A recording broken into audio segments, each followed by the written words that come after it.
Thank you, Josh.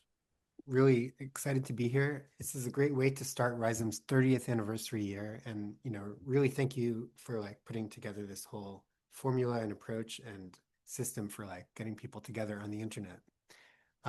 We're planning to do 12 of these conversations over the next 12 weeks. And this is number one, so it's great to start it off with Maya. I'm executive director of Rhizome. We're a digital art organization founded by artist Mark Tribe in 1996. We're based in New York City, and we're partners since 2003 with the New Museum of Contemporary Art, which reopens this year with a major kind of expanded campus.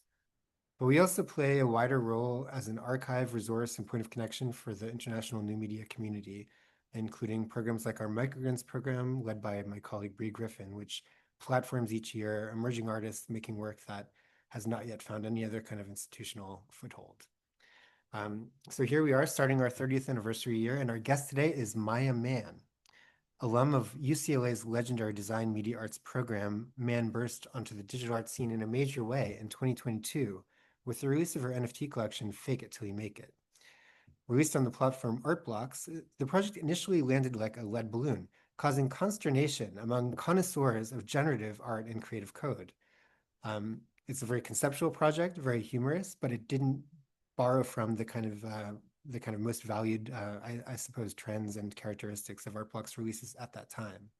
But over time, the project has really embedded itself in the Artblocks kind of collective unconscious, a sort of mind virus, eventually becoming the most shared project on the Artblocks Discord. But that was a text-based project, algorithmically driven, but one that was also about performance. It was based on language that Maya had sourced from existing graphics on Instagram, which is, of course, a key arena for people performing themselves online. So today, we will hear more about Maya's practice from herself as it relates to code, performance, the internet, and humor. But before I hand it over to Maya, I want to close with a quote from Dragan Espenshed, Rhizome's stalwart preservation director. Dragan, when he started at Rhizome, did this incredible article, which I highly recommend. I'll drop the link in the chat. In this article, Dragan argues he thinks that it is productive to say everything inside the computer is a performance. And so without further ado, here's Maya Mann. Thank you so much, Michael. And hi, everybody. I'm really excited to be here today. That is a perfect quote from Dragon to start off this performance. So I'm going to share my screen with you. Look good? You can see it? All right. So hi, everybody. This is my website, mayaontheinter.net. And I really personally always like when I make websites to hide things in the developer console. So something to know about every website I make is that there's usually a little link in there. So on my website, I'll tell you it's a secret, but it's not a secret anymore if you're here. I have this note channel where anyone who checks the console will see a document that they can then check and write something on. But today in here, I have a link for myself. So today for this, I thought it would be nice if we together take the browser for a little bit of a walk. So let's walk. And what you're seeing right now happen is a bit of a preview of everything that I'm going to talk about during our time together. These are all new tabs that are opening in the browser, and these are all actually pulling from an Arena channel of mine that I keep. Arena is an amazing platform I'm sure many of you are familiar with. And so everything is stored there. But I used to give a lot of my artist talks, using slide decks or keynotes, that type of thing. And then I had this moment where I thought, why would I use those pieces of software when almost all of my work natively lives in the browser? It really makes sense to design a way to present work that is existing right in the browser. And so that's how this format of chance encounters came about. So we're going to begin with a few website readings.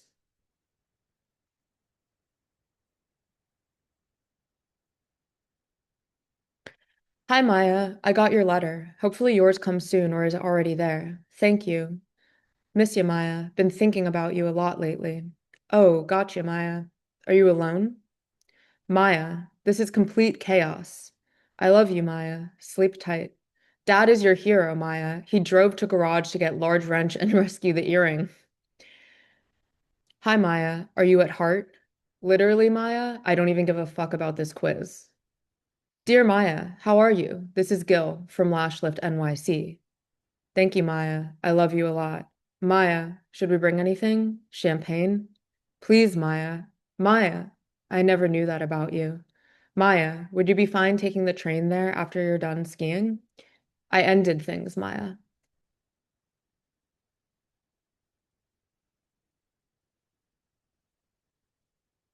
She believed she could, so she did. I want to live a life worth writing about. The only good thing about the whole incident was that it inspired my own videotape. What he did made me realize of my tendency to hide my own order to make people. The effect is instant sensory overload. You suddenly hear everything at once, snippets of conversation, streaks, footsteps, all of it too much and too loud. I just don't know how to make things right. Or maybe I do, but on some level, I don't want to. It's hard realizing that no one knows the answer except for me. I feel all alone. Who we are is enough without commodities and other people, but in group admission and approval, and the sense of safety and belonging that comes with it, feels like the estimable thing we need to gain in order to self-actualize. It's a redundant phrase, internet culture. The internet is culture at scale. It has been for about 2 decades now.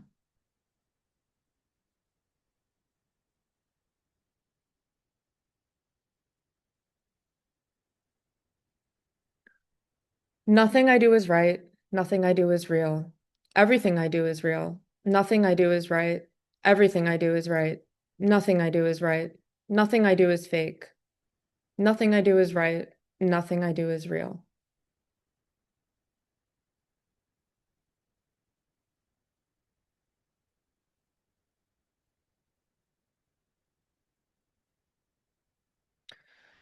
Dreamlike, custom, contemporary, heritage, one of a kind, emblematic, hand painted, chic.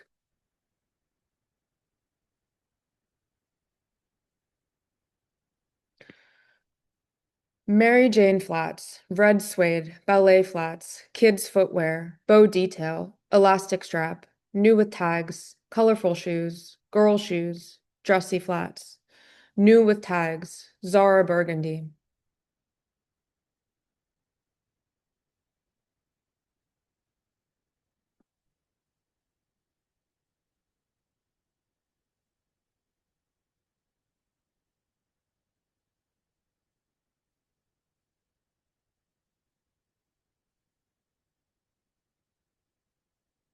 She is literally so nice and humble and chill, and the internet legit eats her alive just because she's gorgeous. Envy is such an ugly thing. Take a deep breath. Honey, it is giving moisturized skin. I love her so much, and she seems so down to earth and isn't afraid to show natural skin texture and breakouts. She's so beautiful. I use the Tatcha rice wash. She has such a natural confidence to her, not scared of loving herself, fully embracing who she is and complimenting herself out loud. Beautiful example of how every woman should talk to themselves.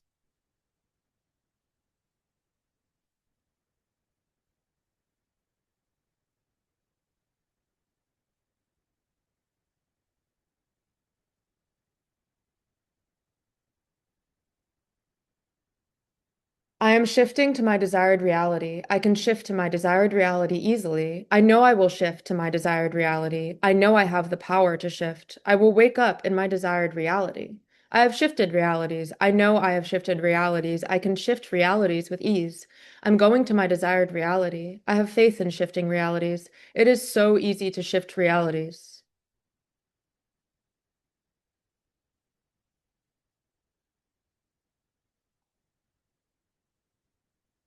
Realistic. Realistic is a word that shows up a lot in my work conceptually, but shows up very literally in one of my most recent works, a commission curated by Christiane Paul for the Whitney Museum's Internet Art program On the Hour, where an internet art project runs 24 times a day, exactly on the hour for 30 seconds on every page on whitney.org. The piece that I made for this commission is titled A Realistic Day in My Life Living in New York City. And when I started thinking about this commission, I was really thinking about time on the internet, what it really meant to represent a single day online, and really thinking about what it meant to live specifically in New York City, and which is where the Whitney Museum is. And so eventually, as I was thinking about it, I started watching a lot of day in my life TikTok videos and taking screenshots of those videos that I would watch, all of them happening specifically in New York City. A realistic day in my life living in New York City. A realistic day in my life as a college student in New York City. Realistic day in the life of a designer living in NYC. Realistic day in the life of an ad agency owner and college student living in NYC. A very realistic day at FIT NYC. Welcome to a realistic day in my life, NYC. A realistic day in the life as a 26-year-old who works in sales in NYC. A very realistic day in my life as a fashion student in New York. A realistic day alone in New York City. Realistic day in the life of a designer living in New York City. Another realistic day in my life in NYC. A day in the life in the realistic of a realistic NYC mom. How much are eggs in NYC right now? My realistic day in New York City. A realistic week in the life of a 26-year-old man living in New York City. A realistic day in the life of my 9 to 5 sales role in New York City. Realistic day in the life of a New York City actor. Day in the life as a New York City nanny, realistically. Realistic day in the life in New York City. Day in the life of an investment banker in New York City, unglamorized version.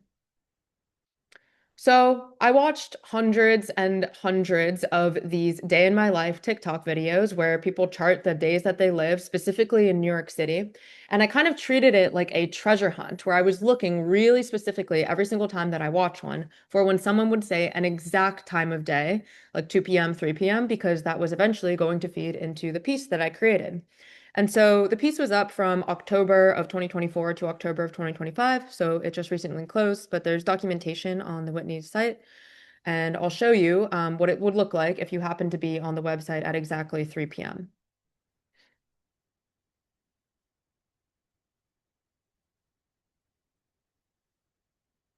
At 3 p.m., I take a SoulCycle break, shower, and finally change into a real shirt. I'm obsessed with you. Look at her go. OMG girl, you're so cool. You my new fave TikTok account from now on. These are the best day in my life videos on this app. I'm obsessed with you. I love days like this in NYC. In my mind, we live together and are best friends. Look at her go. Always have loved you. Best vibes. So as I started watching all of these videos, initially I knew that I wanted to do something with the text of people talking through their day in my life video. But what I realized as I started to watch so many of them that actually a part that became really interesting to me was also the comment section, which I kind of see as living almost underneath the TikTok video in the UI. You kind of have to pull it up. And the relationship between the narrator, who's the content creator, usually in the video, and everyone in the comments who had this very parasocial relationship with all of these people who are describing how they live their days. And there's about I would say on average about 7 different options for every single hour of the day. And so the piece is generative in the sense that this is live running JavaScript that would run over top of the Whitney site. And also, even if you watch at exactly 3 p.m. 5 different times, you'll likely see 5 different pieces of text and a different order of comments right out every single time. But it was interesting because some of the times, of course, it was the piece runs 24 times a day. And so I wanted to have a time for 2 a.m., 3 a.m. Some of the times were really difficult to find because in a typical day in my life video, most people are, you know, living a productive lifestyle and asleep and in bed at 9 p.m. But luckily, I did find some examples of kind of weird times. Here's one from 1 a.m. Casually eating an ice cream sundae at 1 a.m., talking to my aunt. What do you do for work? And you'll note here, this is another kind of Easter egg that's hidden in the piece. Actually, if you would click on the text once it was written out, you would see something that said at 1 a.m. or whatever time that you are watching, I clicked around on the Whitney's website online at whitney.org. So it kind of becomes a version of your day in your life also. And to me, that's something that's so special about this work being presented in the browser because you can interact with it in some way. And all of these comments that are writing out are in a random order. There's over 1,000 comments that live in the piece that are all pulled from actual day in my life living in New York City TikTok comment sections. Um, you can see them writing out here. And because the piece had kind of a day mode, was running during the day and at night, I also created two color palettes for the piece. And so that's night mode that you're seeing. And so this idea of realness online has haunted me since I first was on the internet at the very beginning. But one of the first pieces that I still like to reference that I made that is really concerned with this idea of being real is a piece called Glanceback, which is actually a browser extension that I first created in 2018. And the way that the extension works is once you install it in your browser, so if you have it installed on Chrome, when you open a new tab once a day at random, Glanceback will open the camera and take a photo of you really fast and ask you what you're thinking about. And then slowly, every single day, once this happens, you type in what you're thinking about, and you start to amass this archive of images of you just staring at your computer with no expression on your face. And you type in what you're thinking. And so it starts to capture these moments of between you and your machine that otherwise are not memorable moments you would probably want to archive for any reason. But it's become this really meaningful process for me of capturing the time that I spend on my computer. And I started this project initially because I had a concern with feeling like if I looked at my Instagram profile or Facebook profile way back, I felt like I wasn't representing myself in the way that I usually am visually when usually behind I'm sitting at my laptop for 8+ hours a day. And so I wanted to build a mechanism that was going to capture that where I also didn't have to remember to do anything because I'm pretty reliably opening tabs in my browser every day. And so I wouldn't have to remember to take a photo or do anything specific. But what has become the most beautiful part of this project is that I initially made it and I was using it and people would see it kind of over my shoulder and be interested in it. And so then I started actually releasing it soon after I made it in 2018 as a browser extension that anyone can install publicly. And all of the data, all of the images and the text and everything is stored locally on your machine. So it's not sent to a server anywhere. I don't have access to it, which is a big concern of people. But now I do see photos when people share them on Instagram and tag me or TikTok. And so the piece now has, I think, around 7,000, 8,000 people who use it every day.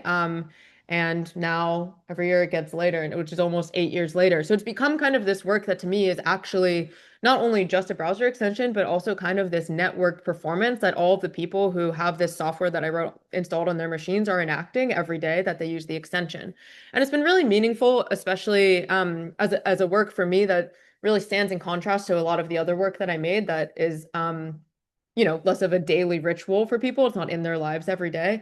This to me has become a really meaningful project because it means something to the people who encounter it because it becomes about them. It becomes about their lives and capturing the way that they live their days. And for a piece of software that I wrote to be able to facilitate that, it's still one of my favorite projects that I've had the chance to put out. So you can see some of the examples of people using it here. I try to collect examples of many different people when they share it online using it in an arena channel here. So you can see a lot of examples. And here's a quick reel. So this is way back in 2018 when I first started using Glanceback. And you can see I can just see my entire life play out. You see when I live in different places, you see when I worked in an office. I can see when I dyed my hair blonde, and then I can see when I dyed my hair back to dark. I moved to Los Angeles, and now I'm back in New York City. And it's funny because I think so much of the way that we use our machines, there's a lot of conversation about this idea of a second brain. But I realize I remember these moments quite specifically when I look back on the photos. But if I didn't have that image or that piece of data to grasp onto, these moments would otherwise be lost. But what I realized as I was using Glanceback is that when I look at these photos, I don't actually feel like, oh wow, that's a more real version of me than the version of me that's on other social media platforms. Actually, I feel like this is just a different version of me. And I think from the time that I made this to now, I really have a different relationship with this idea of authenticity through like self-created imagery and yeah, image-based representation and social media, where I don't really believe true authenticity is possible in the same way that I once kind of desired it to be. And so, of course, I have been really interested in this idea of being real for a very long time. And the opposite of real is fake. And fake shows up again in the title of one of my works that Michael mentioned at the beginning that was released in 22 called Fake It Till You Make It. And Fake It Till You Make It is a generative JavaScript-based piece that is a reference to the wellness and kind of self-help confidence Instagram graphics that were especially popular, I would say 2018 to about 2021, 2022. So this project came out right in 2022. And basically, you can see the code is actually running live right here. So it's regenerating right now. But basically, I took actual text from all these different Instagram graphics that were of this style. I have some examples down here of the ones that I pulled from. You know, this kind of style. If you've been on Instagram, I'm sure you're very familiar with what those look like. I took text from those, and then wrote an algorithm that essentially is kind of collaging together text. And so what happens is you have phrases that, sorry, there's a loud siren on the street. You have phrases that still maintain this very like chipper, chirpy tone that these graphics usually have in the phrases that are created, but because the system is just collaging together language at random, it often turns out language that doesn't quite sound right, like anyone would actually, a sentence that anyone would actually put together. And also it comes out quite funny, often too. And so I'll just show you how I like to install the piece when I'm installing it in a show. I project onto a square object, and already this feels like an archive of when Instagram was square. Now Instagram is not square, but you know, at the time, Instagram for so long, the square was really the aspect ratio of the platform. And so project onto a square object. Here it's projected on canvas, and the code is always running live in the browser, so it's regenerating every time. And there's over 80 billion possible phrases that can be generated by the system, so it's highly unlikely that you'll ever see the same phrase generated twice again. And you can see some of them here. Um, but what I realized as I started working on it, I started making it with a bit of cynicism in my heart about these graphics and what they meant online, and kind of like their pseudo-religious, like pseudo-therapeutic nature. But honestly, I've spent so much time with this algorithm, and what I realized was that it was actually so beautiful that often the algorithm would turn out phrases that I found really deeply meaningful. And phrases that I still keep with me and find meaning in, and I find affect my life in a positive way. So actually making this piece really shifted my relationship to thinking about the way that these types of objects operate. And in 2024, I released a book, which you can see up here on the project, also titled Fake It Till You Make It, with an installation at Heavy Manners Library, which is an art book library in Los Angeles. So you can see that here. And I really wanted to think, because the project is, you know, digitally native project, like the algorithm is what creates the output. I wanted to think about different ways that it could manifest in a physical form that, you know, weren't only prints, but also I am very inspired by tourist gift shops. And now I live in Chinatown and my studio's in Soho, and I walk past them every single day. And I love all of the text that's printed on all of the different objects there. And so I decided to make a kind of installation that's mimicking a lot of the types of objects that you would see in an installation like that. So there are teddy bears, tote bags, keychains, t-shirts, and all of these are actual output from the official Fake It Till You Make It collection. Screen printed thongs, shorts, all of that together. And so when I think about this idea of IRL, and this kind of dichotomy that we've set up between real and fake and the internet and the physical world, it's really interesting to me that the phrase IRL is usually used colloquially by people to really, you know, connote the physical world. And I always found this phrase quite confusing, and I never liked it really because of the center word implying real and linking this idea of realness to the physical world. To me, everything that happens online, the emotions you feel, the content you see, it's quite real. And I mean, over time, we just increasingly see has very real consequences. And so I really am interested in kind of thinking about realness holistically, not just in physical space, but also how my practice can kind of span both the digital and physical worlds in a way that allows it to be malleable and for people to have really real, true experiences of a work, whether they're seeing it in the browser or seeing it in an exhibition in a physical way. And I kind of hold like both of those as the true form of the work. And so, for example, the piece that was on the Whitney Museum's website also was running on the screens outside of the museum and the signage screen in the lobby as well, and the screens on the floor. Here's an example of it running on a screen outside the museum. Here it is running in the lobby. And it was fun, like the few times I was at the museum while the piece was up to kind of see it pop up on the screen and see people who were looking at, what floor to go to see some work be super confused by this text just parading across the screen. This is this piece actually, which I was reading from at the beginning. This piece is called "The Angels Want to Wear My Red Shoes," and it features a set of data that was web scraped from Depop for listings of red ballet flats. Depop's a social shopping website. And it writes them out and kind of layers the all of the different listings over and over. It's based on the fairy tale "The Red Shoes" by Hans Christian Andersen, which many artists have interpreted and reinterpreted over time. But thinking about how to present it in physical space, with this is presented by Bitforms Gallery at Art Basel Miami Beach in early December of last year. I really wanted to think about how to create an installation that really emphasized what was in the piece. And so you can see that there's the generative piece is running on a square layer screen that's in the center here. And this is surrounded by prints on aluminum, which I really like for this piece specifically and for printing a lot of digital work because it has this very hardware-esque quality, and especially the aluminum frames that are around it. You can see that here. And I also pulled out some of the text from the browser-based piece and included that in the installation as well. So you're kind of seeing some of the bits and pieces highlighted from the work too. This is my work, "I'm Feeling Lucky," another generative work. The "I'm Feeling Lucky" is based on horoscopes and specifically apps like astrology apps like CoStar or The Pattern, and it's pulling text from that and collaging it in a similar way. This was on view at Mandeville Art Gallery in San Diego, California. And this is my piece, "Love/Hate," which features a pink punching bag and a phone that is playing TikTok that I made in 2021, 2022, running on a phone that's tucked into the pocket on the center of the punching bag.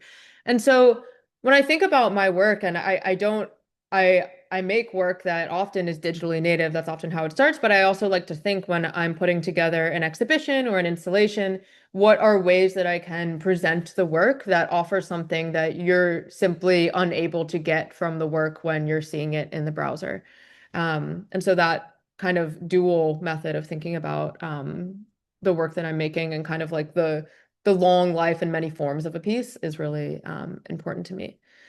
And so all of this comes back to this idea of reality, which I would say is probably my most recent focus. And specifically with this idea of reality, I'm thinking about two things. Of course, generative AI has been a very hot topic as of late.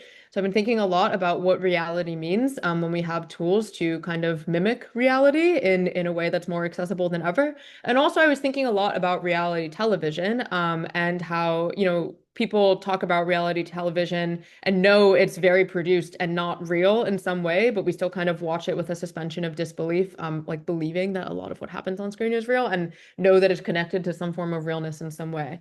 And specifically, I grew up as a competition dancer, and so I became really fascinated with rewatching a show I used to watch when I was younger, called Dance Moms. And I'll just play you a bit of the trailer to give you a sense if you're not familiar with the show. This is where it all starts. We are preparing for the national competition. Moms come from all over to bring their children to me. I can make you or I can break you. They want to be a part of the Abby Lee Dance Company. What if she fell 13 stories down and died? Huh? Stop crying, it's making it worse. I can't stand her. Go ask your 9-year-old if she likes what she's wearing. I'm the mother. I'm an adult. Act like one. I need to go home. Nobody lives here. How many times did my daughter beat your daughter? Melissa is sneaky and she lies. Christy is just jealous of me and my daughter. I think they're both crazy. I don't really care. You don't need to look good when you got makeup on. I'm the teacher, I'm the mentor, I'm the professional. If Diddy comes to me and says that she wants to play softball, I'll probably slit my wrist. Okay, so that is Dance Moms. So I rewatched the show over the past couple of years, like really the early seasons that I used to watch when I was younger and also a competition dancer. And I took a lot of screenshots. You can see this is my public arena channel of Dance Mom screenshots. Took a lot of screenshots of the show, and I was really interested in two things taking screenshots. I was interested in kind of the visual language of the show and also specifically the text dialogue. I always have captions on, capturing exactly what they're saying, the lyrics to the songs, all of that combined. And like I mentioned, I grew up as a competition dancer. This is me at StarQuest dance competition in Lancaster, Pennsylvania. And I started dancing at a really early age. I started taking ballet classes when I was about 3 years old. And only now, I mean, I've always kind of known this, but really through the process of making this piece is a lot of my work is about performance and thinking about how we perform online. But for me, making this piece, I really realized how deeply that stems back to my background, or stems out of my background as a competition dancer and spending so much time in the studio and training to be on stage when I was growing up. So all of this coalesced most recently in a project of mine called StarQuest, which the first instance of it happened. The exhibition for StarQuest happened online on FaroFile in late November. The exhibition is still on view on FaroFile's website, so you can go see it there. And I also presented a performance lecture that was co-presented by FaroFile and Triple Canopy in New York City at Gibney Dance Studios downtown in their Black Box Theater. Here's a still from the performance lecture. I performed Renegade, the TikTok dance, 3 times in a row in it, and it's very palpably uncomfortable, which was really fun. And really in the performance lecture, I'm breaking down my process for making the work, which I'll show you in a second. Here's a moment from the performance lecture where I'm reading aloud one of the written prompts I use for the generative video model that I'm using to create videos of the dancer, and also performing the movement as I'm describing in the model. And so at the theater, there was the performance lecture, and we also had the installation running there. Here's a still from the installation. There's balloons and dance costumes by the side here. And another still here, just to give you a sense of kind of the environment that it was presented in. But I'm going to play you a short excerpt from the piece. So the piece is actually also a software-based work. It runs live in the browser. It's live at starquest.channel. At this URL. And so the way that the piece works is there's 111 AI generated dance clips. They feature both AI generated music from a text to music model and AI generated video from a text to video model. And all of these clips I created modeled off of scenes from Dance Moms, the TV show. But everything is completely fabricated in these clips. Nothing is, it's all generated. And the way that this piece works is that when I press stream, there's a library of clips, but essentially works like shuffling a playlist. There's no order of the piece. And so clips are kind of fed to you at random. So even I don't know the exact order that you're going to see everything. And so I'll play you an excerpt. Let's make it. Can you feel what the mother felt when she let down her hair? You can shut your eyes to the sun. My little girl sure ain't lazy. We can do it. We can do it. For your top scoring junior solo, this is in the genre of lyrical. We have Perfect Dream from Shimmer Dance Studio. I think I just got nervous before I went on stage. I just kind of freaked myself out. Dizzy from the feeling, but I know in this moment I'm exactly where I'm supposed to be. I love it this way. I'm really happy that I got first place. I mean, I haven't really won first in a while.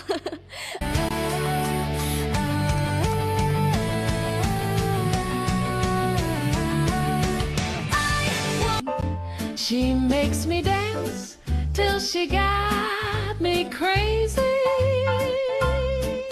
I I am so excited that I won Junior Miss Star Quest and a crown. I now really want to do my best to try and win another crown. Never too old to live and dream in a fantasy. Body pop.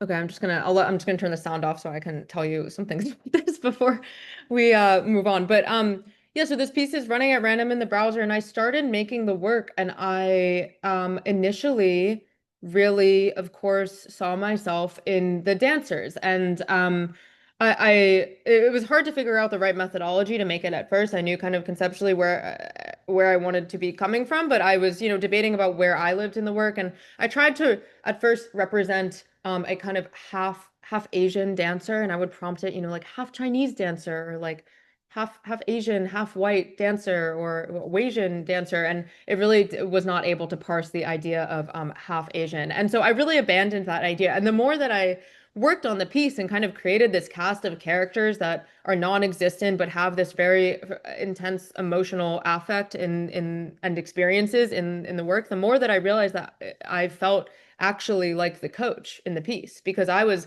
prompting these dancers, and I would, for one of these clips that you're seeing, I would generate 15 to 100 different clips, and I would generate one over and over and over and really try to make sure that I got the clip that was right. But I felt like I was manipulating the dancers, the way that they moved, the way that they performed, and really intensely instructing them through the language that I was writing with the prompts to perform in a very specific way. And so this piece has been it's a very, I'm excited about this kind of world building process of this work. It's a very personal piece for me. And there'll be new instances of this work with a show in LA in February and a show in March in New York City, if you're in either of those cities, that are kind of expanding the world of StarQuest out even further. Yeah. So, but all of this you can view at home, stream at starquest.channel.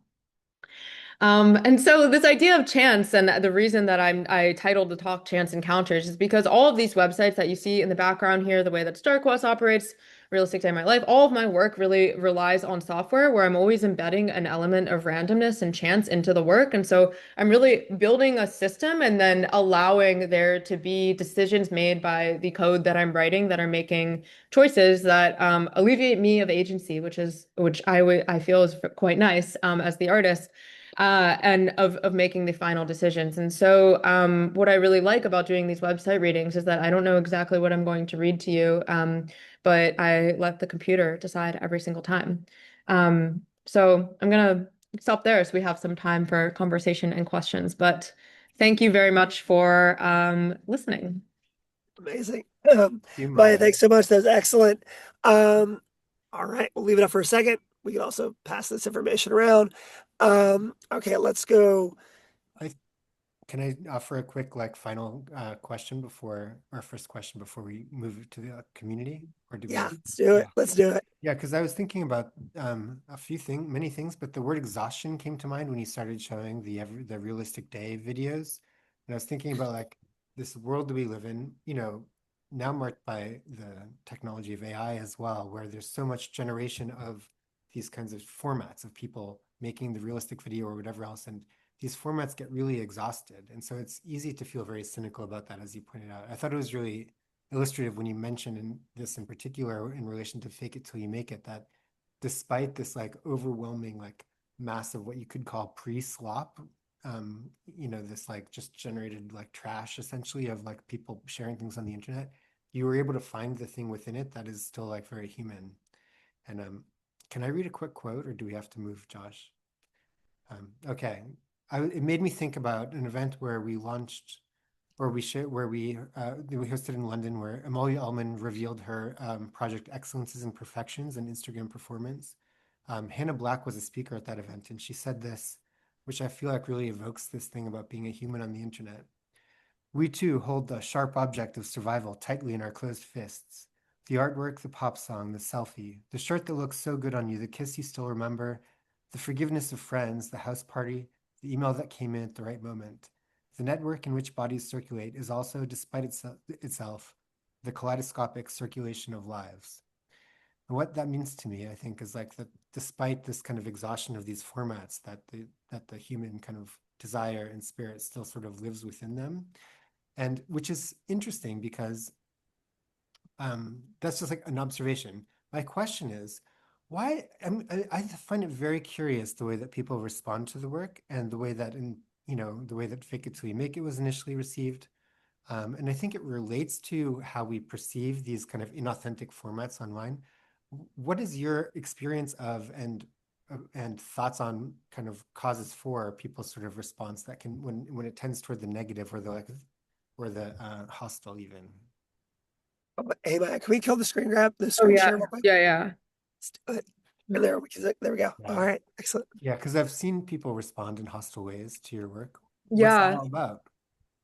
And how do Yeah, you I do it? think well, okay, there's kind of a few layers. There's like about the work and what the work is about. I think culturally, people respond in a very hostile way often to hyper feminine culture on the internet, which I think is very tied up in questions around authenticity, and kind of measuring people against an elusive threshold, especially women against an elusive threshold of authenticity, and people have tended to equate, as so with the rise of social media platforms, people kind of started to tend to equate coming off as being real as a kind of moral goodness, and coming off as being fake as morally wrong and evil. And I think there's like a fundamental disconnect for me in that framework because I really believe that we're always performing, and that's not a bad thing. That's just what it means to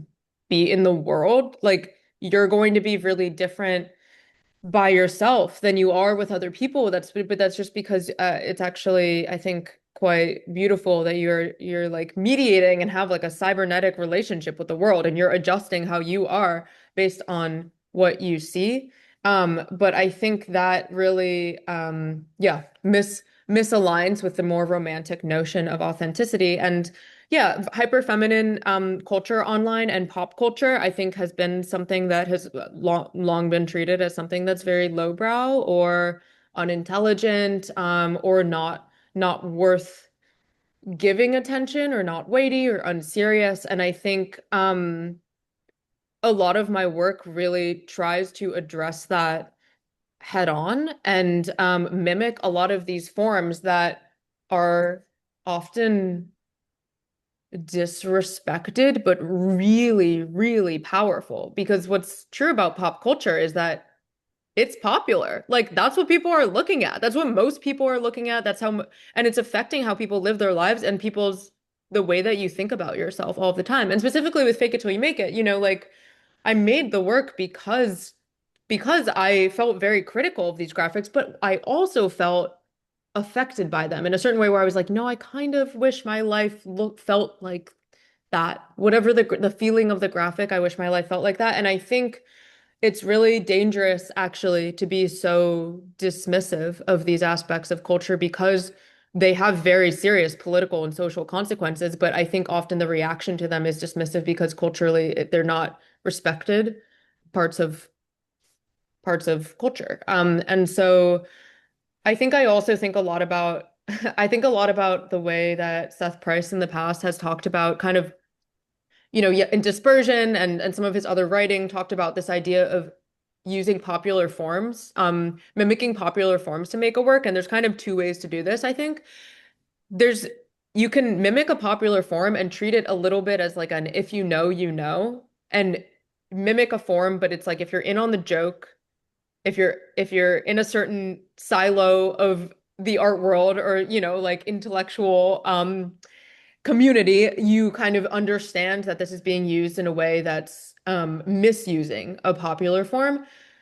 And he kind of argues, in something that I have also felt sometimes, is that it's actually quite or I felt like it's potentially quite radical to kind of use a popular form in earnest almost, or like mimic it and make it actually accessible in the way that popular forms are. So a lot of times in my work, I'm really interested in kind of doing that, and there's critique embedded in it, but there's also a door for people who, to look at something and understand it, and it's a door being opened, it's not a door being shut. And I think when artwork does that, when it's a little bit difficult in that way and ambiguous in that way, there's something powerful in that for me. So, um, hopefully that makes sense. Yeah. So we have some questions coming in. Vlad, you had a question. Would you like to ask? Yes, thank you. I'm very inspired by your use of different technologies, especially generative AI, and I would like to know since when are you implementing AI into your work? Yeah, I mean, recently, the first project that I put out that was using AI in my own practice was a collaboration with the artist Anne Hirsch called Ugly Bitches. I'll put a link in the chat. I didn't mention it during my presentation, so I don't want to go too long, but this was actually using a GAN when GANs were big. And this was released in early 2023. And it's kind of funny because now it's almost exactly 3 years later. It came out in January in 2023. The GAN looks totally vintage AI, when it wasn't that long ago. But the way that AI operates has changed a lot over the past, since the beginning of AI research, but really over the past like 5 years. And I think I personally started becoming more interested in this like current stable diffusion iteration, like the diffusion model iteration of generative AI, which is what the models that I'm using in StarQuest are the type of model I'm using. I started becoming much more interested in it because it looked so close to reality. And kind of like I talked about in my work, something I'm really often interested in doing is mimicking what's real very closely, but then twisting it in some way. So something's a bit off. And I think previous to that, I was less interested in using it because it felt actually too far away from anything that could be potentially perceived as real. So all of the previous work I showed is mostly logic-based software. So it's code, it's JavaScript, but it's not like a generative model. So really in the past, like I've been working on StarQuest for like just over a year. And so really kind of around then was when I started becoming more interested in it. Fantastic. Okay, some more questions here. Stimler advantage, which I think is Neil. He wouldn't be asked the question, although I have no voice. Maya, do you consider your work poetic or having poetic qualities in addition to performance? Yes, I hope so. Yeah. Yeah, I do. I think I kind of to Michael's point of there being exhaustion of content. I'm often using a lot of what I kind of think of as found digital objects. Artists have used found objects physically that they find in the cities they live in for a long time. I'm often taking, from TikTok or from Depop and repurposing that in my work, but there's something very poetic to me about people's desire online and looking at like one TikTok comment that someone wrote with their hands about wanting something. It's very beautiful to me and emotional. So anyway, short answer, yes. Love it. Okay. Isabel also had a question that she wanted me to read to her. Read to you. Hi, Maya. I'm an aspiring curator from Toronto who's deeply interested in exploring girlhood, performity, and femininity. A lot of your work inspires my research and fascination with my own experience of digital identities. Oh, shoot. I'm wondering how you would define the term girlhood and how exploring it helps you find agency to the feminine experience. Yeah. Thank you. That's really cool to hear. I'm looking at the comments and I also saw Michael commented about Heather Warren Crow's book, Girlhood in the Plastic Image, which maybe, yeah, you're familiar with. But I really align with Heather Warren Crow's definition of kind of girlhood as this like non-fixed state. I think like the idea of the girl is always kind of, positioned in contrast to the idea of woman, and what she talks about a lot in her in Girlhood and the Plastic Image is this idea of the girl being very like malleable and non-fixed, which has a really, heavy relationship with the quality of digital media and material being malleable and fluid in some way. And so I really think like in the way that girlhood shows up in my work, what I'm interested in is that kind of unfixed this kind of allowance for an unfixed identity. And I've written about before this idea of collage, which formally shows up in a lot of my work, but kind of thinking about a collaged theory of identity where you like put things up on the wall and take them off with tape, and it's very malleable, and it's kind of like there's not a fixed state of, a wall where you're kind of like cutting and pasting, putting things up and down. And so I really connect with that idea of girlhood being a state where there's an allowance for um, fluidity and adjustment, and also sort of this like cultural expectation for big feelings and emotions. And I think that's also tied up in actually like disrespect for the concept of the young girl, but is something that's very, wholly related to the experience of living, is feeling things in a really intense and large way, and kind of trying to figure out how to process that continually through living. And it's something that's really expected of the idea of the girl in culture. And so it's really, I mean, of course it has, connotations of hyperfemininity and youth, but it's even less of like a fixed gendered concept or tied solely to youth to me. I think it's really about like kind of its connotations at large that people might relate to throughout their lives. So yeah. Josh, you're muted. I'm muted. Oh my God. I'm going to do something a little unusual here. We have a bunch of questions, and we probably only have time for like one or two more. Do you want to take a look through the chat and see what jumps out at you? Oh, okay. You could read them all out loud, Josh, maybe. Dude, my voice is so bad. You can't do it. Or is there a thread you're seeing? Can I read some of them? Yeah, I'm reading them now. You can do it. I've noticed the digital art world ebb and flow over the past couple of years, although museums now seem to be picking that thread up. How has the space shifted? Where do you see it heading? That's from Veronica Stabley. Ooh. Sophia Epstein says that they love the way you use browser tabs in the presentation. They have a love-hate relationship with them, and also with Glensback. But niche question: how have browser tabs what have they come to mean in your life and work? We have, from Marcus, does most of your web work making the cut for archiving, or do you have a separate practice around ephemeral work you don't maintain? Sound Citizen wants to know if pop culture, which includes artistic competition, comes from colonization. What feelings and thoughts come up in the use of pop art as ingredients for art that explores authenticity? So basically, how does the legacy of colonialism, which has shaped all of the kinds of culture we're responding to, come across in the use of pop art as ingredient? No, gumbo that in together. One question. One response for all of these synthesized. We'll find a time to get these. Okay, answered. yeah. Okay. I'm thinking about how digital art has, which is funny. I'm thinking about the one that I don't really have an answer to, because that one stood out to me, because truly yesterday I was having a conversation with a curator, and we were both saying, I feel like I have no idea what's going to happen, sort of like in the realm of digital art. Like I don't have everyone kind of at the new year, especially wants to have these big predictions, like where is culture going? Where is art moving? And people want to know. And I really feel like I don't know, but I am a bit older than I once was. And I think what has been interesting and meaningful to me is that and I think this does relate to some other questions.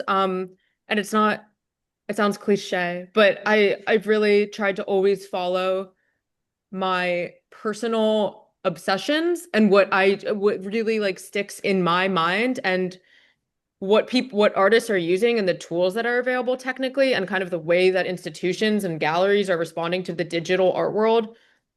Like someone said, ebbs and flows. But I think, and sometimes there's this desire to be adjusting based on that. And of course, naturally you do a bit, but I think it's been really useful for me and meaningful to kind of be able to more and more, I think, and something I admire in artists who I think have really mature practices, really tap into what they are most into and want to be doing in that moment and kind of sit in that comfortably. And yeah, so I think it took me a while to, and this also relates to what we were talking about earlier, like a lot of these aspects of culture that I'm making work about aren't necessarily respected by culture at large, I would say. Like I put feminine culture online, these pieces of internet culture. And it was something that I for a while, I think had a lot of conversations with myself, like, do I need to really like adjust the angle I'm coming at it from, or make work about something different? Or generative AI came along, and I make Well, I think what is it? Yeah. Go ahead. something I really find and struck me in this presentation, it comes across in the questions about nostalgia and old web formats, is just how many points of connection there are between your work, which has come up in this time defined by large language models and since the rise of NFTs, but so many points of connection with longer histories of digital art and the kinds of explorations that artists have been making for a long time. And so I think, one way of interpreting that would be that there is as much continuity as change when it's about. Yeah. Yeah, and I think about that because everything I showed in the beginning, what I'm producing, what's known as net art, which started in the 90s, and I'm making websites as art objects, which is a practice that artists have been doing for a very long time, but it's kind of like a bit at times, almost like anachronistic. Like it just like it doesn't quite, not a lot of people are making websites in the way they once were when that was the primary kind of way to like write to the internet in like a read-write relationship with being online. People are uploading content now, but there's something for me that's like remained really meaningful. And I'm so my practice is so influenced by artists, who worked with software, with computers in the 60s and 70s and the net art era of artists and post-internet artists more recently. And artists who are really thinking about internet culture and how social media was changing that. And so, yeah. Civilizations rise and fall, cities crumble to the sea, net art lives on. Net art lives on forever.